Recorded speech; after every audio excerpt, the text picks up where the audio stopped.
Hello, everyone, and welcome to Galena LitFest.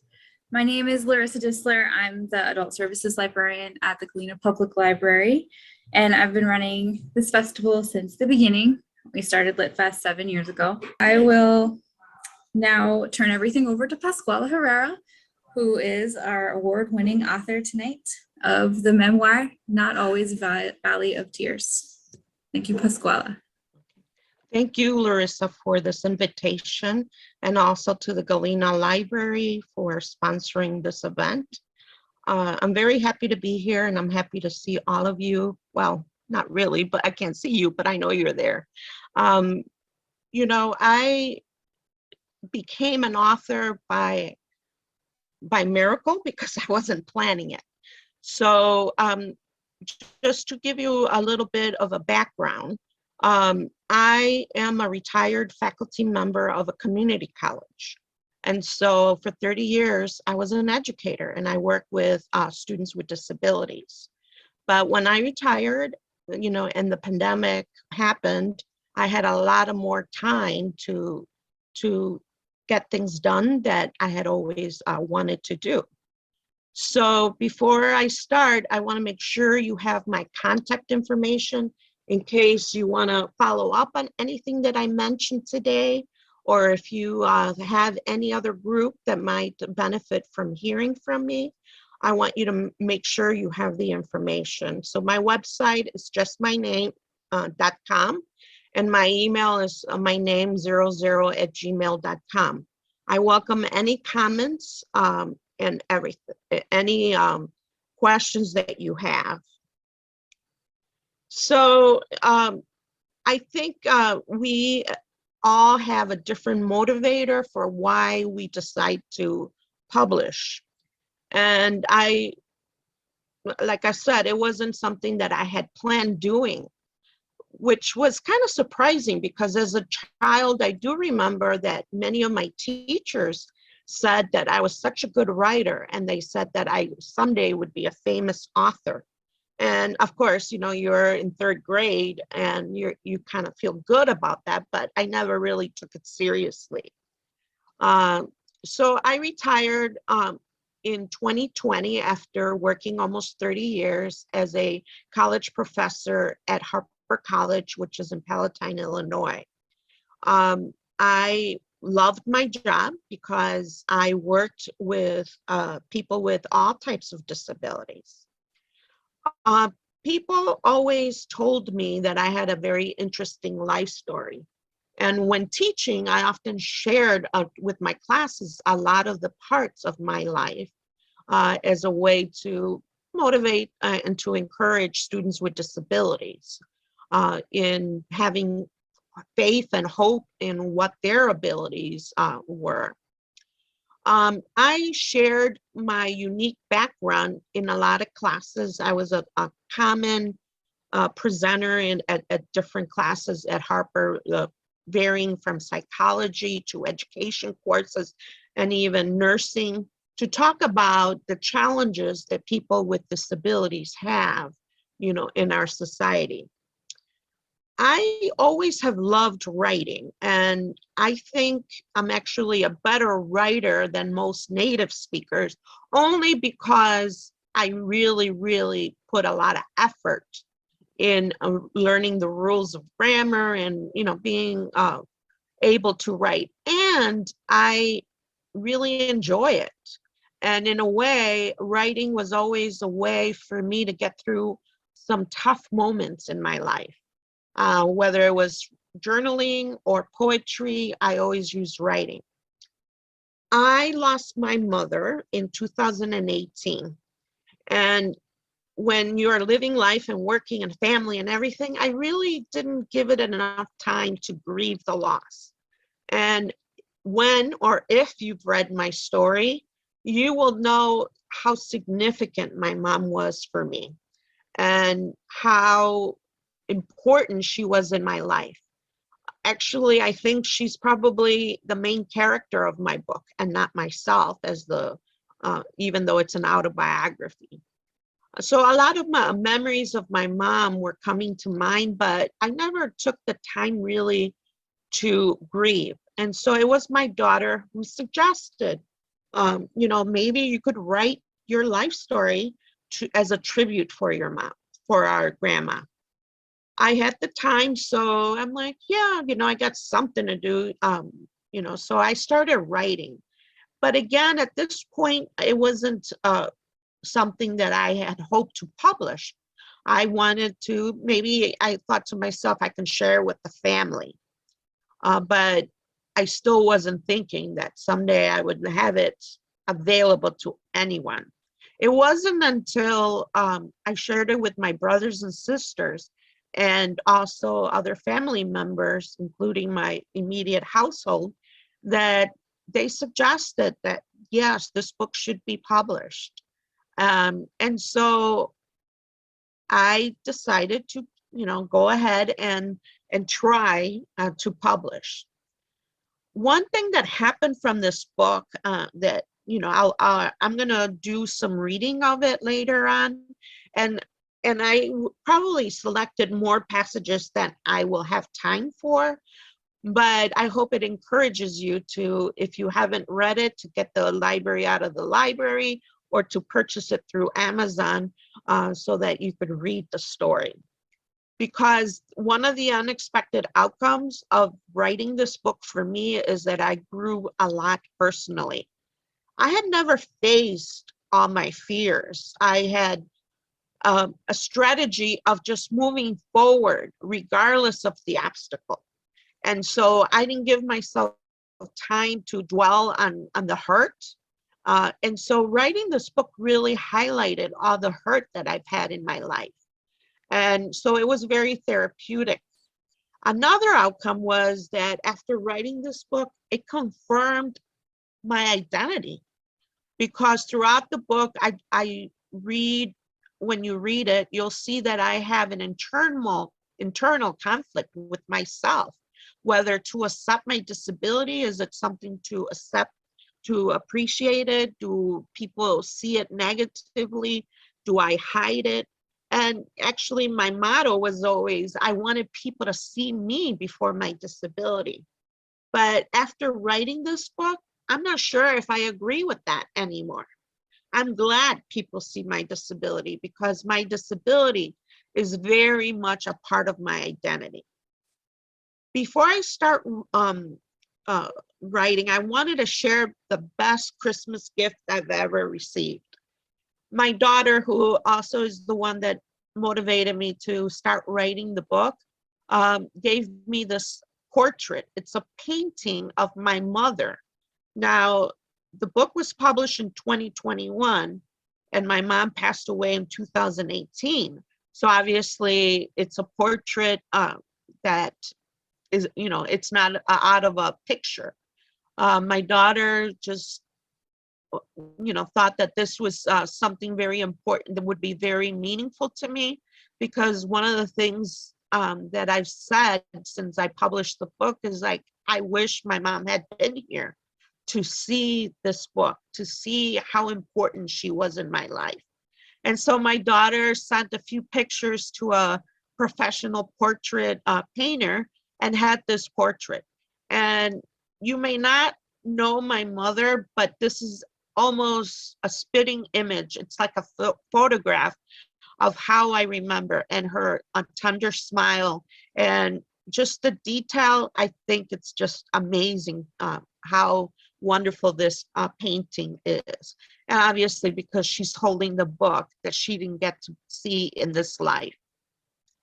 So I'm assuming some of you have read the book, but many of you may not have. And so I want to give you a little background of myself so that you can get a little information as I start reading parts of my book.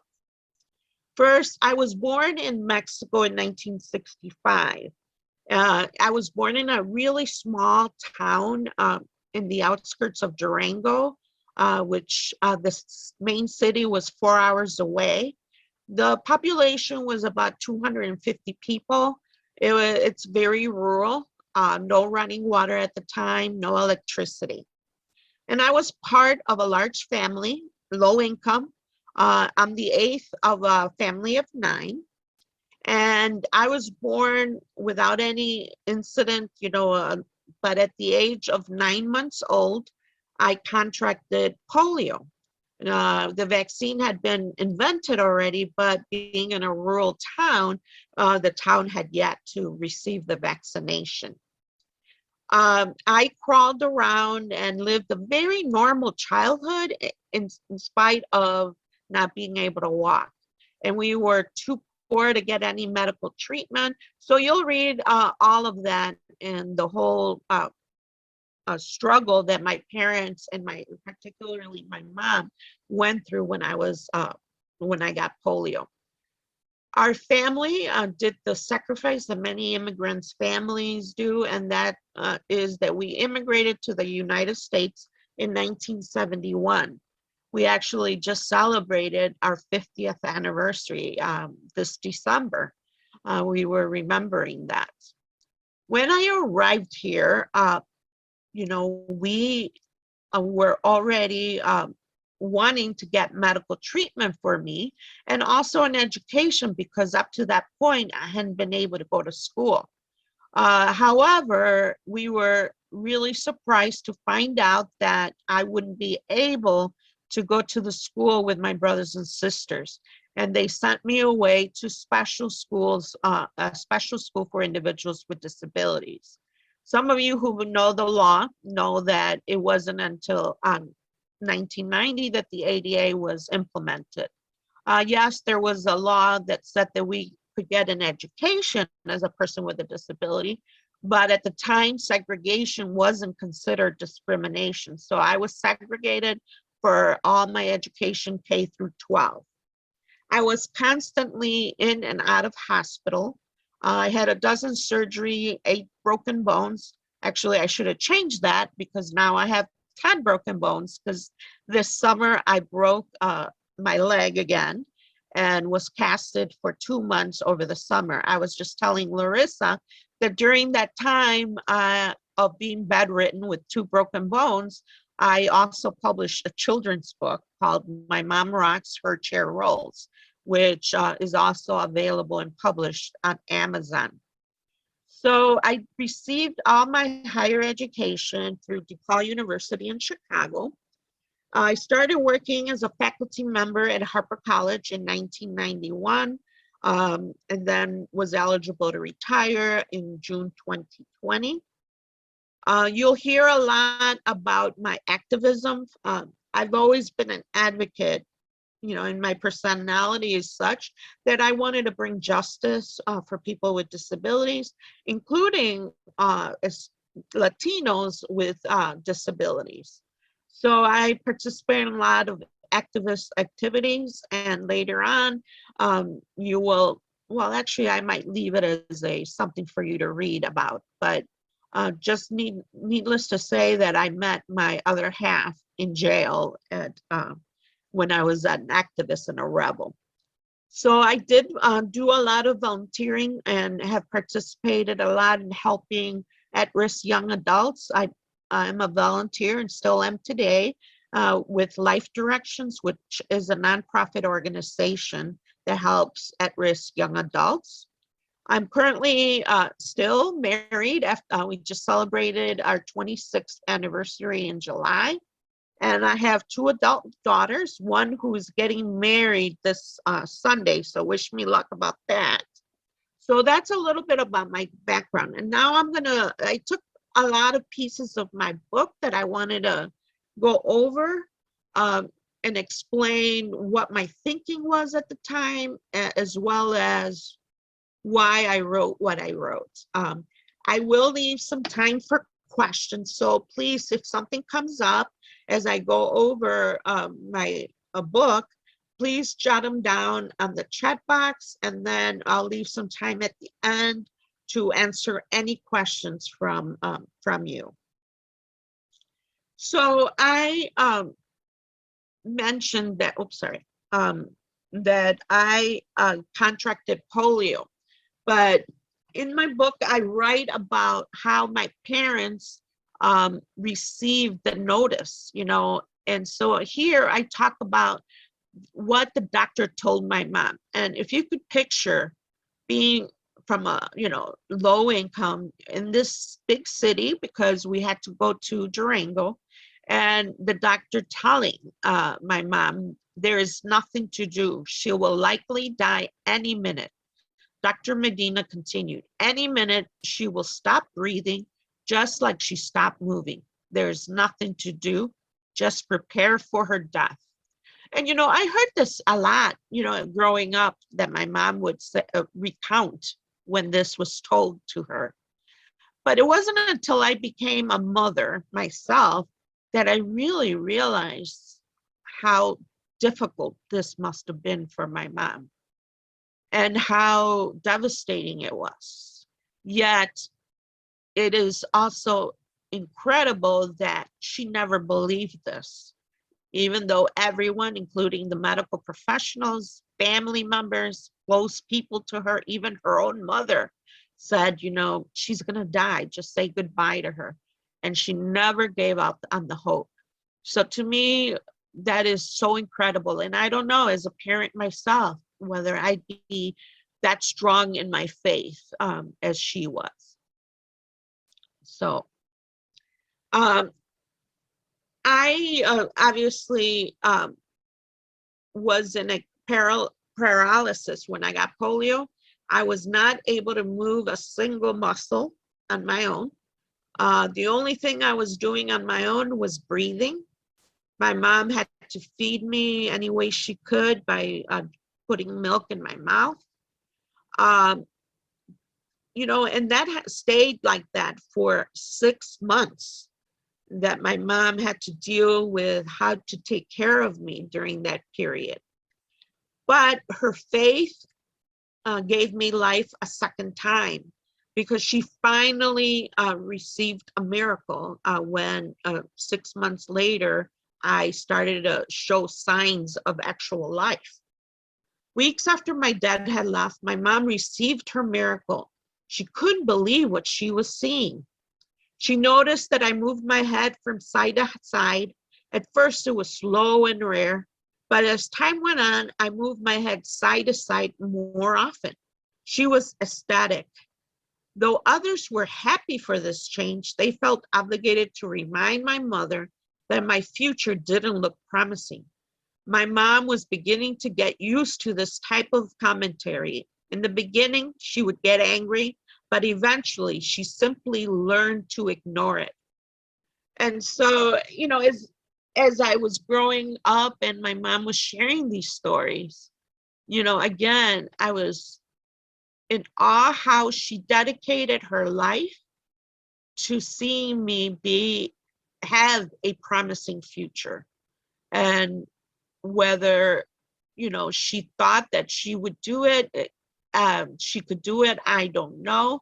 But she always was there for me, pushing me, encouraging me, always to beat the odds. And so I think that's in big part of where I got my persistence and from that. So I also think I was born with this personality that once I woke up, I just don't stop.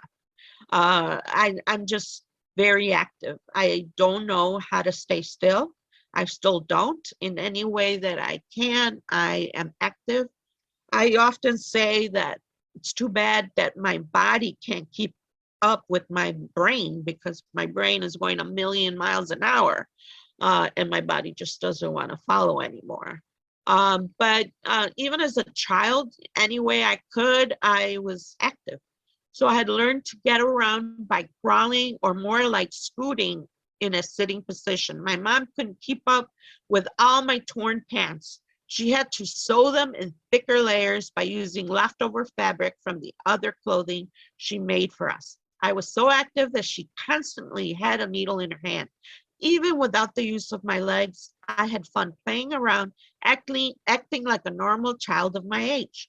The dirt roads of La Purísima, roaming pigs, and rocky terrain didn't stop me. Everyone would treat me as part of the group, helping me when I needed the help.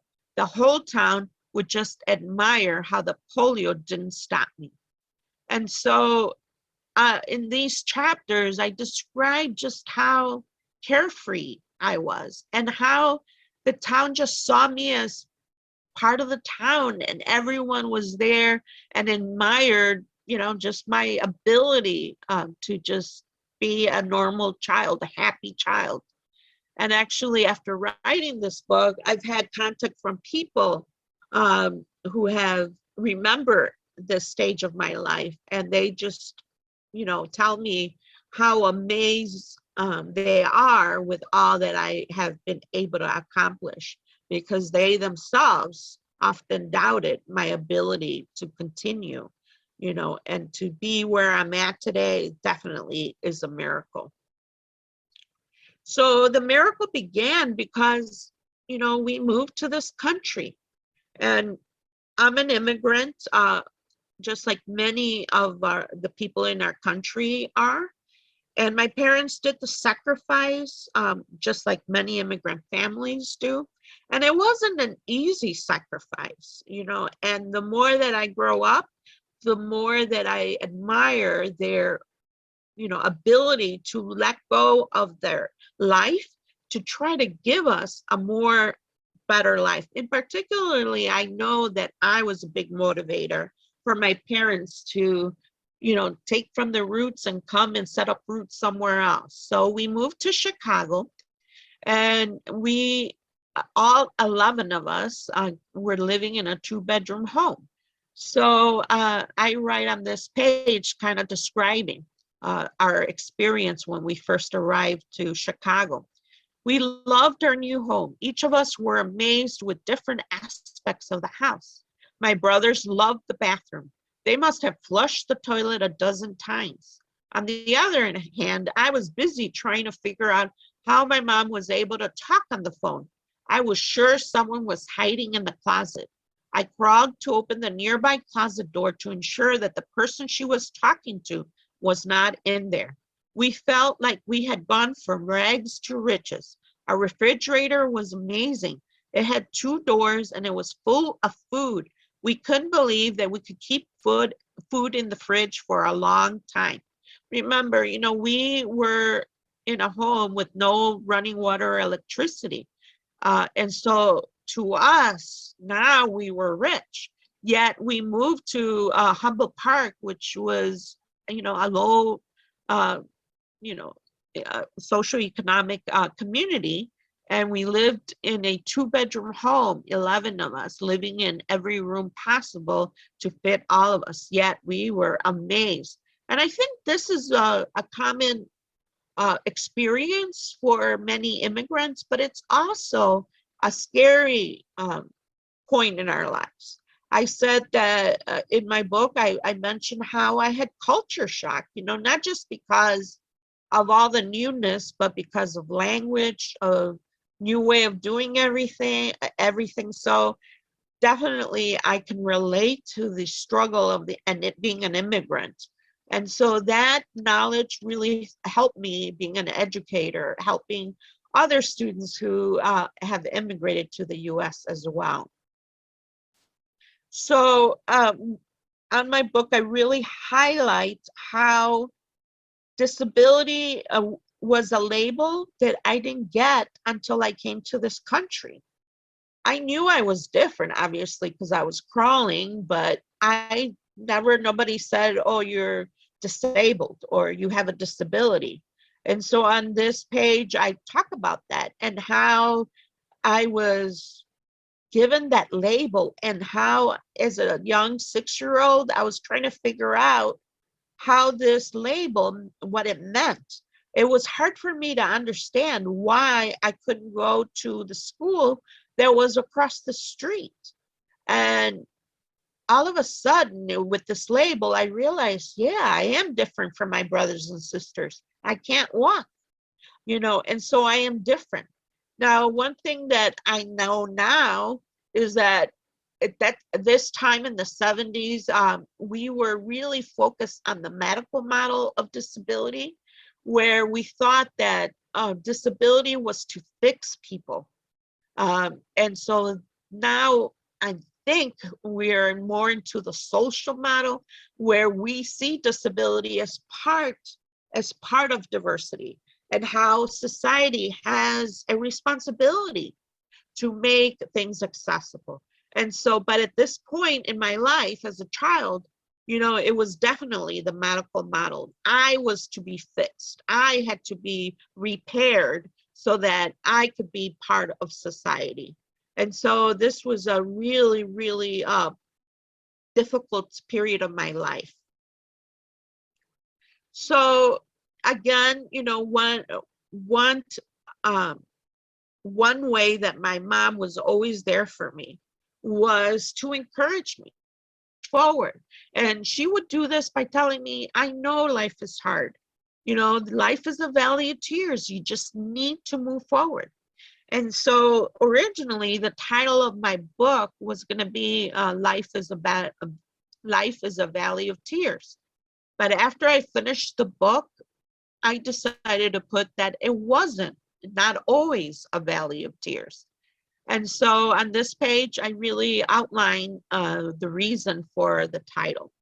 Whenever I would start feeling sorry for myself and whining about things that I didn't want to do, she would tell me, La vida es un valle de lágrimas, or life is a valley of tears.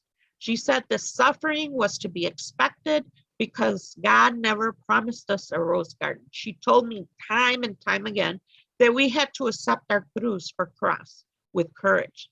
So whether I was in the hospital for a month in a cast or having surgeries, this was her message to me. Yes, you're gonna, you gotta push through it. You cannot focus on what's going on. Your responsibility is to get through it. And so definitely from the very beginning of writing this book, I knew that this quote would be part of the title. I struggled a lot with accepting the philosophy of my mother, because I wanted so much to be normal, whatever that meant to me at the time. And I was rebellious and thinking, why should I be different? Why should you treat me differently? I'm the same, why am I being bussed away? Why can I not go to that party that my sister is going? And so I started to pay attention, though, that I was different and I looked different. And sometimes I was rebellious and would go into what I call pity parties. And by the way, I still have pity parties regularly in my life. And thinking that my life sucked, truly buying into my mom's philosophy that life was a valley of tears. How could I not feel sorry for myself when I was the only one in the family who was in the hospital all the time, the only one who broke bones, the only one who had to go to a special school? My outgoing personality and my growing faith could only do so much for me. And so I often went into these roller coaster of feelings, and however, it was through the process of writing this book that I recognized that. Before that, I didn't even realize that I just didn't even want to feel this. Though I felt sorry for myself, I never wanted to acknowledge it. But in this book, throughout the book, I acknowledge how often I felt sorry for myself. So when people say, oh, you're amazing, you're so inspirational, I try to explain that I'm just human. I also got mad at God. I also was mad at life. It's just that I didn't stick in that state for very long and I pushed forward. And so I'm hoping that by presenting and talking about my book, that this happens to people as well, that they recognize that life has struggles. We all have struggles in our life, but we don't get anywhere if we just stay focused on those struggles. We need to move forward and need to get through those tough times. We all have our valleys and tears, but if we stay too long in them, that's what's wrong. And so right now with this pandemic, I'm really hoping that young people in particular who are going through a tough time, that this encourages them that even when there's no hope, there is hope. and that we can move forward with that. So my approach was always to push forward, and even with self-doubts and fears, even with those insecurities, I knew I had to work hard and leave the rest to God. I took it a day at a time. I knew that my life was unpredictable and that any plan I had made could change in an instant with a simple fall. I continued working from my list of things to do and hoped that my efforts and strong desire to learn and be successful would get me through. And so that was my approach. It's like, okay, it's horrible that now I'm in a cast, but what can I do while I'm still in the cast? What can I learn? And so I still follow that. As I said, this summer, I was not in a good place the first week that I fell, especially because we hadn't taken a vacation in 2 years. And I'm like, why? I get all the way to California to fall. So I was very angry. But using my same way of looking at life, I push forward, and I have an actual children's book to show for it. So one of the things that I really was afraid of is when I graduated from special ed, because I had been in it with all people with disabilities. So obviously going to college, I knew that I'd probably be the only one with a disability. So I'm lucky that I met a friend of mine, Gerardo, who was the first person I met at DePaul University. And at the time, obviously, I didn't know he would be a lifelong friend. But he really was the first person to show me that I was more than the wheels I was on or the braces I wore. I was a determined person with goals, values, and a strong work ethic, and quite simply worthy of being known. So to me, it was like I'm spreading my wings. I actually am normal. People, yes, I'm sure they see my disability and my wheelchair, but they see other parts of me too. So to me, that's why I always say that college were the best years of my life, because that's when I rediscovered that there were more parts of me than just my disability. And this actually, I'm in my early 20s, when I discovered that another part of my identity was being a Latina. Up to this point, I was too busy focusing on my medical care and, surgeries after surgeries and being in special ed and wearing braces, that I didn't even have time or even notice that I was a Latina too, and what that meant for me as a human being. But when I started at DePaul and joining, a student club and meeting so many Latinos just like me, it was the first time that I really realized that, being a Latina here also may present some obstacles. As a Latina, I didn't have the same opportunities. It was the first time I really realized how I struggled financially, to buy books for classes, and how I struggled because my parents couldn't help me with homework or even the process of registering for classes. And so I really learned a lot about myself as a Latina. And this, again, translated for me to be a good advocate for Latinos in a post-secondary location like Harper College, where I worked, because I knew that as a Latina, I was short I had less advantages than the general student. So I started to focus not just on my disability, but I really began to feel pride in my roots and heritage. And I could say for the first time that I was very lucky and very proud to be a Latina in the US that knew 2 languages. They came from a family that really had a great work ethic, that I had great values of family and support. And so as you read my book, one of the big comments that I'd received through feedback is that it's so family oriented. And that's really true. I succeeded because I was fortunate enough to have the support of my loving family. And so I really believe that. So I think too that, you know, the more that I think about, and especially people with disabilities, I think it takes special people to support their children with disabilities. Not everyone is as successful as my parents were. Without any education, my mom only had an education up to the third, fourth grade. My dad never even stepped in one school. So no education, low income work. My dad worked in factories and you know, in low income. My mom was a stay-home mom, yet they were the wisest people in the world because they dedicated their life to me. And I don't know how, but they knew exactly the type of support I needed. They didn't stop me from spreading my wings like many Latino parents that I met later on do when they have a student with a disability. They want to overprotect. And my parents always were there, but they never overprotective. So as I look back, I have an even a greater appreciation what my parents did for me.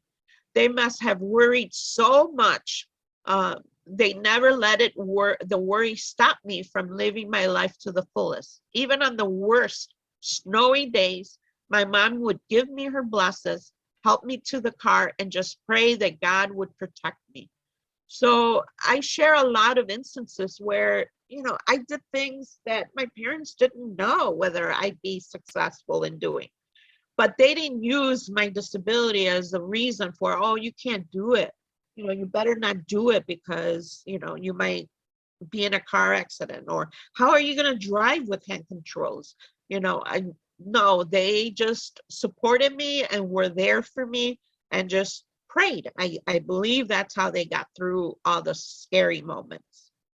So I have a very unique personality, and people, I know I see some people here that are friends who know me.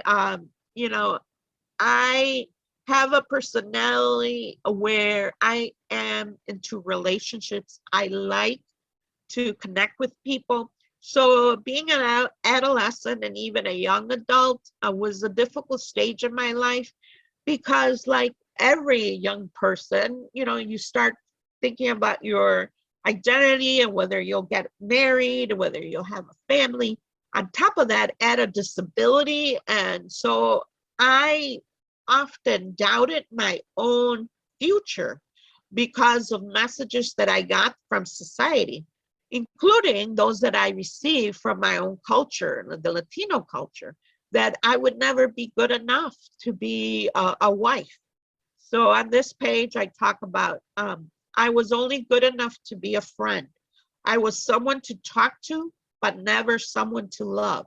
I was the one who heard all about the relationship woes, but never the one in a relationship. And the only reason for this was because of my destiny to have polio. I didn't tell anyone, but that weekend I started another pity party, as I often did when that type of heaviness entered my heart.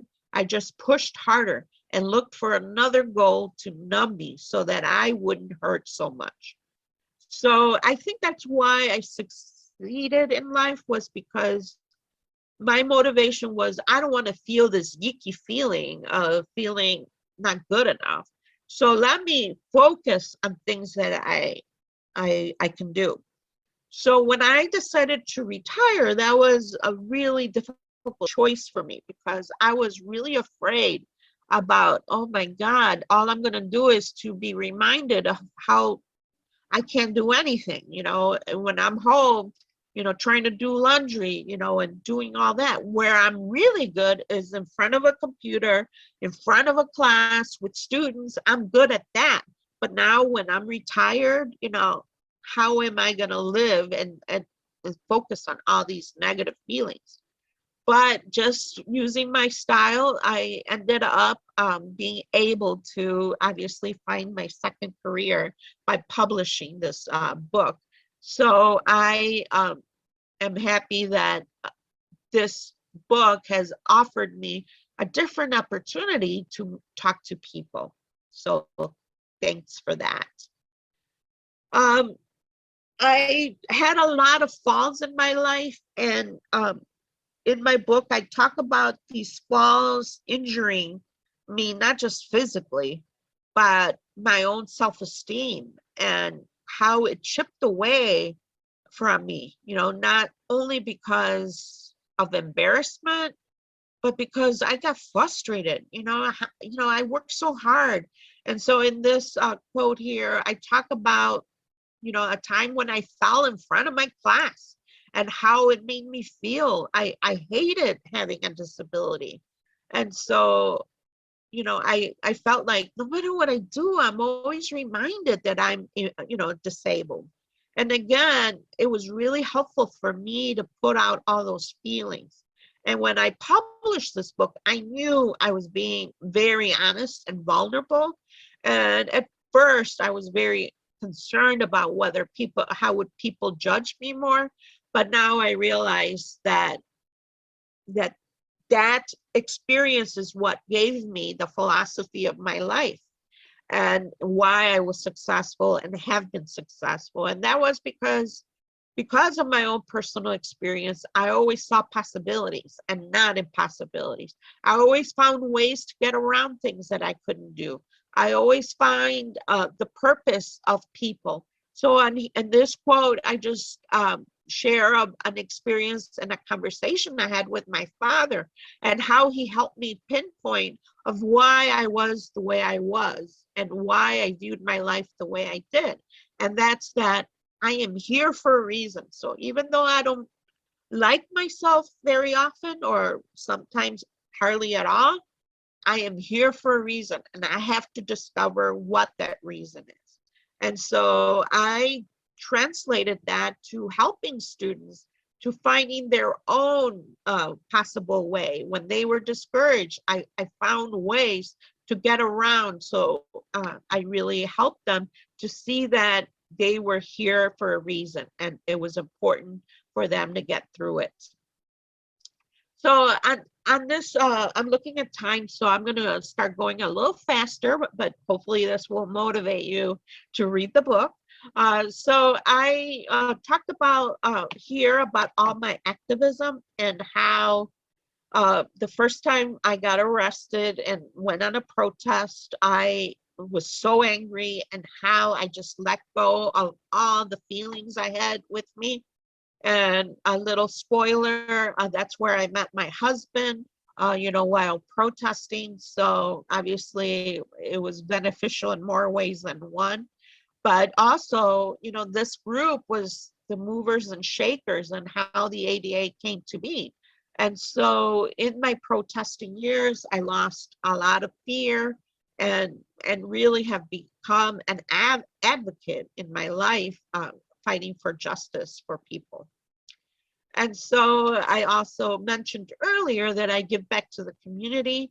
I am very involved and help people to see their own value. Those that are more marginalized, need to be given hope, and that's what I try to do. So my constant battle goes back and forth in my book. You will see how I question myself. Am I wanting too much? Should I want to have children? Should I want to be married? And how I battled with all that. And yes, I got married, and yes, I have children. And, so I battled my own internal demons and fought for what I wanted, but it was at a price that you will read.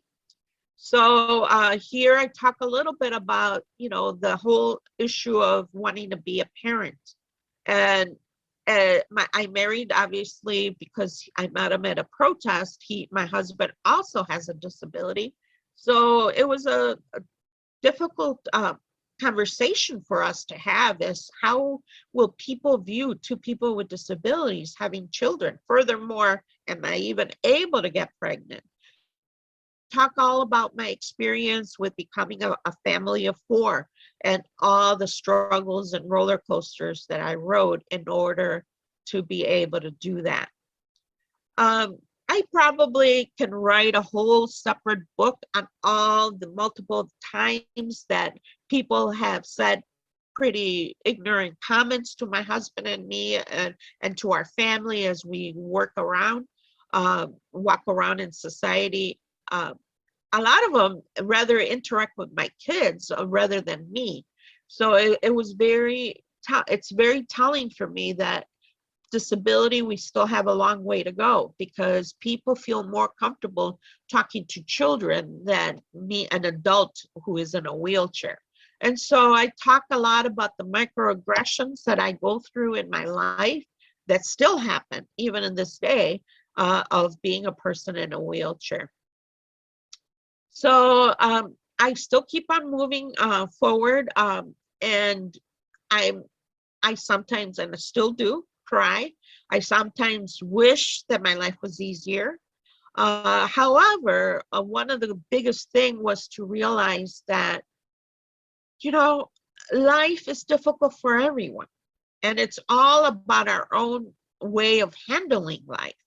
And so I have learned that my life purpose was to be disabled. And my mom actually, weeks before dying, is the one that pinpointed to me that definitely I had a life purpose, and that was to have polio so that I could help so many people that I helped in my career, as well as even people who know me, help people, my friends, to realize that in the world we are all diverse and we all have struggles, and mine may have a title, but we all need to help each other. And so my disability is something that I have now grown to accept and to realize that it brought me more than valley of tears. So the bottom line is that my life has been very meaningful, and all the tears that I cried made me the woman I am today. Yes, there were many valleys of tears, but everyone has them. I conquered, and God rewarded me every day with happy moments with my beautiful family and many friends. I know I did the best I could because of the parents taught me to persevere through difficult times in life. I just hope my mom looks down at me and recognized that the valley of tears she lived on earth got her to the most beautiful garden in heaven.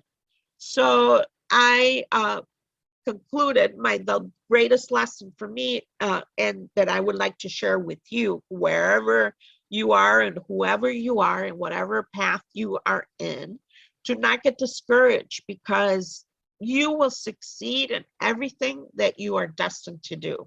So if something doesn't work out, just acknowledge that you weren't destined to do that. And so this model really helps me to realize that I ended up being exactly where I needed to be.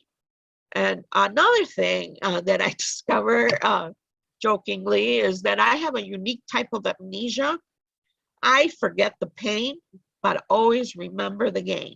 And I encourage you to develop that type of amnesia. Forget the pain, but remember what you learned and what you gained from the experience, and move forward, because we cannot live from the past. We have to live for the future. And so I thank you again for being a part of this webinar. I finally can say I'm accepted fully who I am.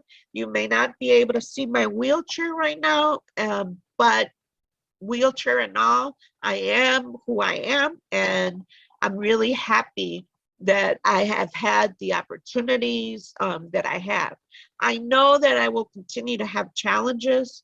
However, I know that as an immigrant Latina with a disability, it's given me a very unique platform, hopefully to bring positive change to anyone who reads my book or who listens to me. Again, thank you. And now I'd like to open it to questions.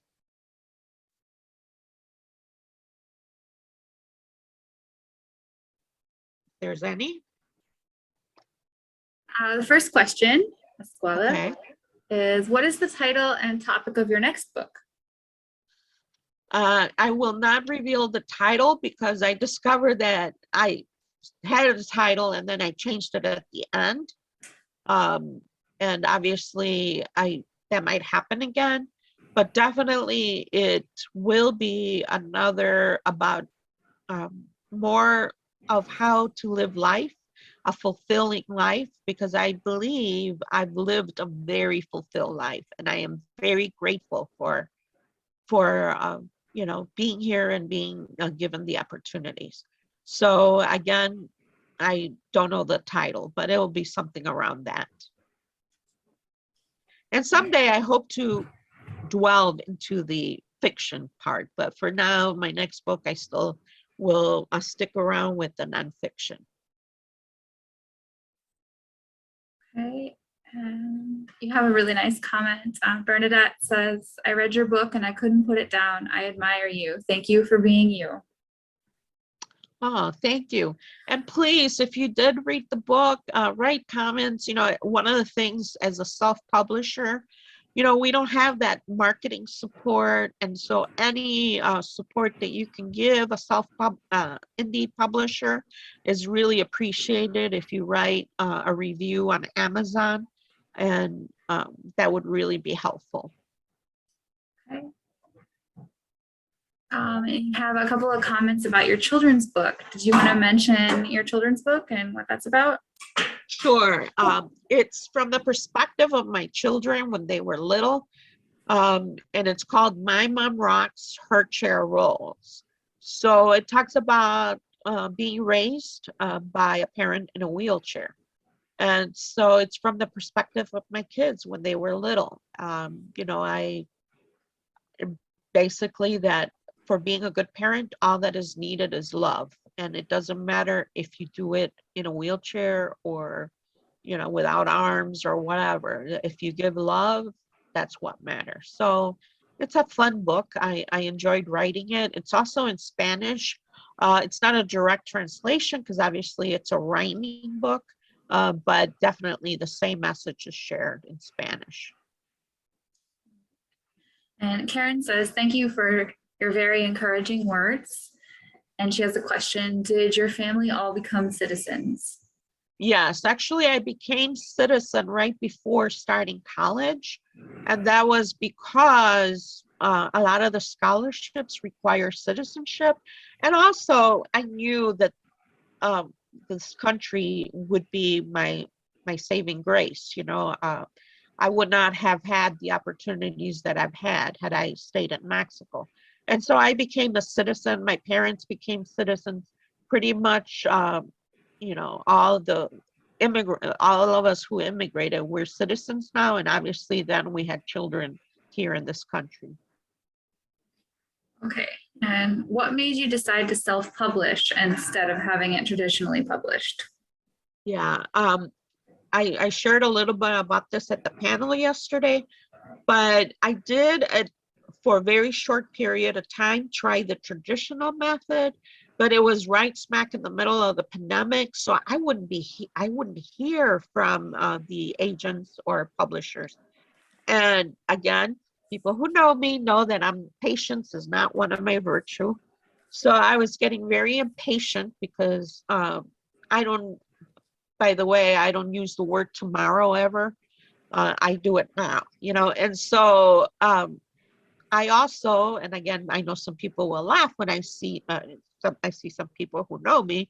I'm a control freak, and so I really like, I did research and found out that as a self publisher, you have a lot more flexibility and ability to publish and do things the way you enjoy it.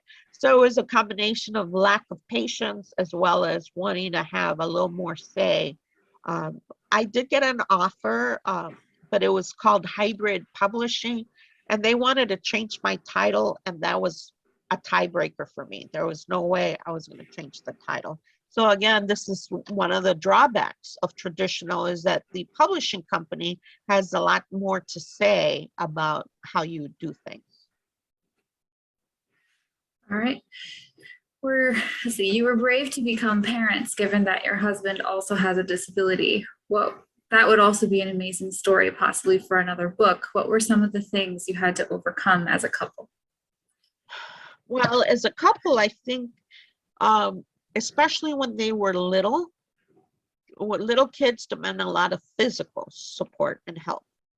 And so it was difficult when they were little because, you know, you go out somewhere and they fall asleep in the van, and how are we gonna carry them inside?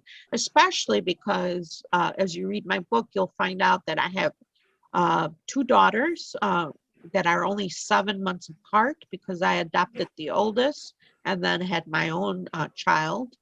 And so when they were little, that was a struggle. But my daughters learned very young to be very independent.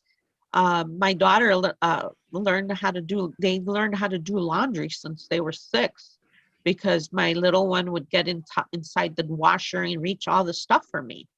And so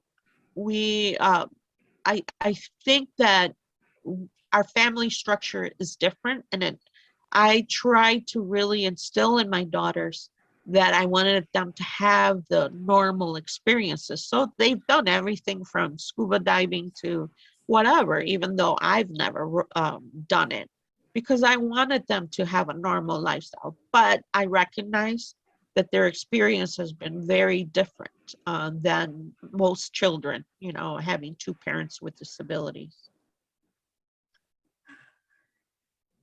Okay, those are all the questions that are in the chat. Great.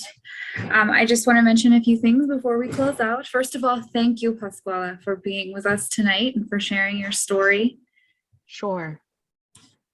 Also, Thank you for inviting me. Absolutely.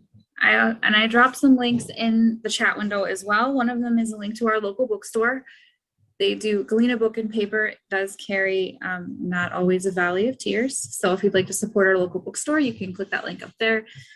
Also the link to Pascuala's website and an event evaluation, which we highly appreciate those because it helps us plan for the next year and for events throughout the year. So those are all up above, and I will send those to all of the attendees as well in an email, and the recording, which will be posted to YouTube tomorrow. I'd like to also say that you could email me if you'd like a signed copy, a dedicated signed copy. You could email me, and then I will just sign it and ship it to you, charging you just the shipping cost, you know, $20 plus shipping cost, you know, so which is very minimal if it, you know, for books. So if you want a signed copy, I can do that as well. All right. Thank you. Thank you. And thank you, everyone. Yes. Have a good evening and good luck with your daughter's wedding this weekend. I know. Oh my God. Yes. All right. Thank you. Yes. Bye-bye. Thank you. Good night, everyone.